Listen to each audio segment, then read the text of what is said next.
Hi, my name is Sarah Isho, and I'm doing the informative speech for my Common Hard class.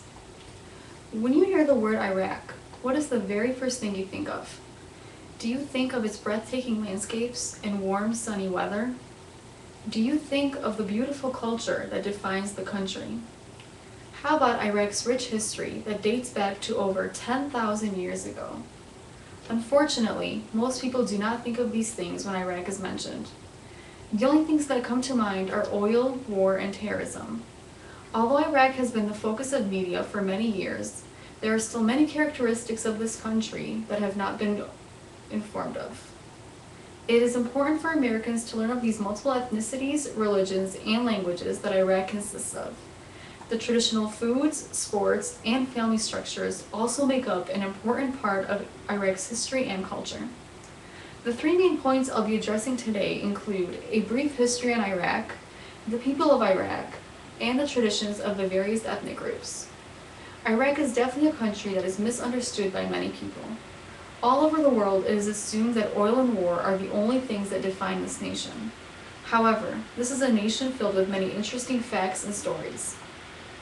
One of the most remarkable things about Iraq is its rich ancient history. Surprisingly, Iraq was not always Iraq. Up until the end of World War I, Iraq was called Mesopotamia, which means land between rivers in Greek. Mesopotamia is believed to be the site where some of the early civilizations emerged.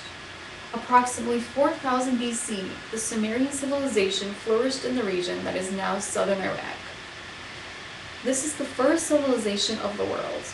Because of this, Iraq is also referred to as the cradle of civilization. This is where some of the most important human developments took place, such as the planting of plant crops. Another important part of Iraq's history includes the time that Iraq gained its independence from Britain. This was during the World War I, when Britain invaded Mesopotamia, took control, and made it a British mandate. Iraqis fought a tough war in trying to rebel against British forces. The British worked very hard to cut all access Iraq had to the Persian Gulf.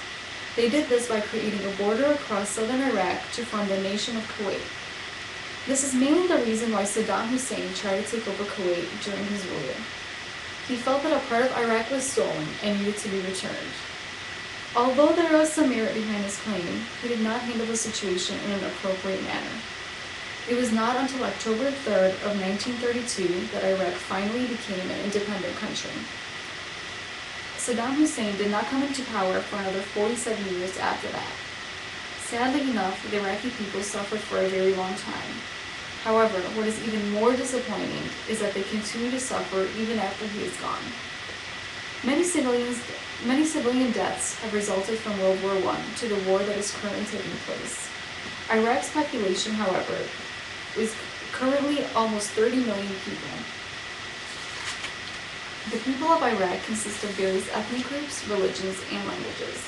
The largest ethnic group in Iraq consists of approximately 75 to 80% Arabs.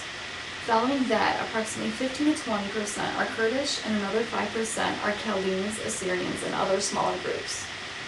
Religion is especially important in Iraq. The most popular religion in Iraq is the Muslim faith. Approximately 97% of the people follow this Muslim religion. Of that 97%, the Shias make up 60 to 65%, and the Sunnis make up 32 to 37%. People usually wonder why there is this divide between the Sunnis and the Shias. This separation began following the death of the Prophet Muhammad. Issues arose over who was going to take over the Muslim nation. The Shias believed that power should stay within the Prophet's own family, while the Sunnis had a more democratic way of thinking. They believed in electing the person that they felt was best for the job. It's obviously a political issue that separates these two groups. Although this divide has caused a few differences to happen within their religious practices, the Sunnis and Shias ultimately have the same fundamental Islamic beliefs. Now, for the other 3% of the population, Christianity is the religion that is practiced. There are quite a few different languages spoken in Iraq.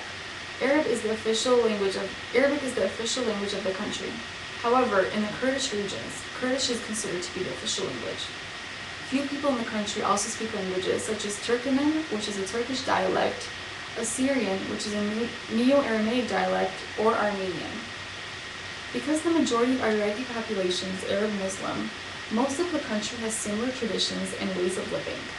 Some of the most important traditions of Iraq include popular dishes and enjoyment of a particular sport. Iraqi food is very similar to that of the other Middle Eastern food. The staple foods here include wheat, barley, rice, and dates.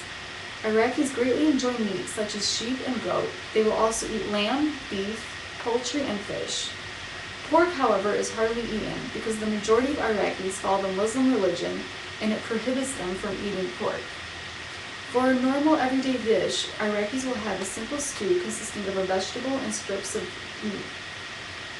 This is also served over a bed of rice. For more special occasions, Iraqis will enjoy dishes like pacha and dolma. Pacha is a dish that most Westerners would probably find very unusual. It consists of a mixture of various sheep body parts, such as the stomach and intestines. These parts are stuffed with a rice and beef mixture, as well as some spices. These bodies are cooked in a broth filled with chickpeas, onions, and special seasonings. The other dish, dolma, is something that even Americans have been exposed to. Dolma is basically stuffed grape leaves. Iraqis will also stuff vegetables, such as onions and tomatoes, and cook them along with the grape leaves. In addition to the food, Iraqi people have a love for the game of soccer. The stadiums in Iraq are always packed when a game is in place. The people are so excited about the sport that sometimes violence even breaks out among the crowds. As silly as it may sound, this game is honestly one of the things that has helped Iraqis unite. 4 years ago, the Iraqi soccer team played extremely well in the Asian Cup and was able to win the championship. This was an amazing victory for Iraq because it was not just about winning a soccer game. The Iraqi team was credited with uniting the nation during difficult times. They kept the Iraqi spirits up and gave them more hope to continue their battle.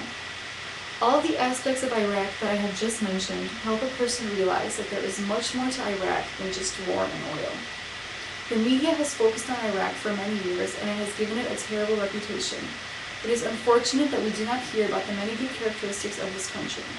It is important for Americans as well as people all over the world to learn the multiple ethnicities, religions, and languages that Iraq consists of. Iraq's history, culture, and traditions are also important aspects of this country and need to be presented to the rest of the world. I've done my best to inform you on some of the history of Iraq, the people of Iraq, and some of the traditions that give the country character. This country is just waiting for people to recognize its beauty.